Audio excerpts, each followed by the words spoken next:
বাফুফে ভবনে মার্বেলে খোদাই করা তালিকায় থাকা স্বাধীন বাংলা ফুটবল দলের সদস্যের সংখ্যা কমছে দিন দিন।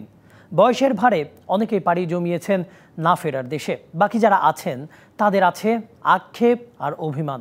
ব্যক্তিগতভাবে নামের সাথে মুক্তিযোদ্ধা লেখা হলেও এখনও রাষ্ট্রীয় স্বীকৃতি পায়নি তাদের প্রাণের সংগঠন স্বাধীন বাংলা ফুটবল দল। ঘরের দেয়ালে পুরনো ছবি। স্বাধীন বাংলা ফুটবল দলের সহ অধিনায়ক প্রতাপ শঙ্কর হাজরারা এভাবেই হৃদয়ে গেঁথে রেখেছেন ফুটবল নিয়ে মহান মুক্তিযুদ্ধের সম্পৃক্ততার সেই সব গল্প। জীবনের ৮২ বছরে পা দেয়া এই ফুটবলারের গল্প কম বেশি সবারই জানা। কদিন আগেই না ফেরার দেশে চলে গেছেন সতীর্থ জাকারিয়া পিন্টু, চলে গেছেন আরও অনেকেই। সাংঘাতিকভাবে অনুপ্রাণিত হয়েছিলাম এবং যেহেতু এটা আমার জন্মভূমি, এখানে আমি সেন্ট ক্লাস সিরিজের মনের ভিতরে সবসময় একটা কাটা খোঁচা দিত। যদি আমরা ইতিহাসের অংশ হয়ে থাকি তাহলে ইতিহাসের বইটা আমাদের সবসময় মনে রাখবে। জান প্রান্ত যেতেই পারত, ম্যাটার অফ ওয়ান বুলেট। স্বাধীন বাংলা ফুটবল দল All time Roma. Taste it, love it. যা অবদান রেখেছে তারা যারা বোঝার তারাই বোঝে।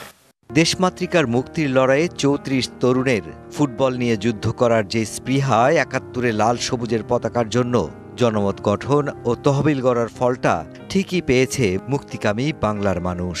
কিন্তু স্বাধীনতার ৫৩ বছর পেরিয়ে গেলেও সেই দলটি রাষ্ট্রীয় স্বীকৃতি পায়নি সংগঠন হিসেবে, যা মাঝে মাঝেই আক্ষেপের উপলক্ষ হয় সেই সব ফুটবলারদের কাছে। আমরা গেছি যুদ্ধ করতে, নিজেরা গেছি, নিজের ইচ্ছায় গেছি, ভিক্ষা চেতে রাজি না। I think my players they deserve the national award. এটা যদি না দেয় দুঃখজনক। পুরস্কার যে দেয় এটা তার ব্যাপার, পুরস্কার যে নেয় তার নেওয়াটাই তার কাজ, আর কোনো কাজ কিন্তু তার থাকে না। তারা তো আমার চেয়ে অনেক বেশি শিক্ষিত, অনেক বেশি বুদ্ধিমান, অনেক বেশি অভিজ্ঞ।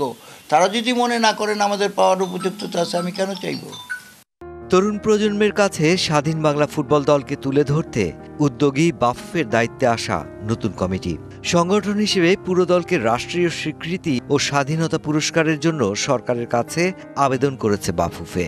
এখন দেখার অপেক্ষা সেই মর্যাদা পায় কিনা স্বাধীন বাংলা ফুটবল দল।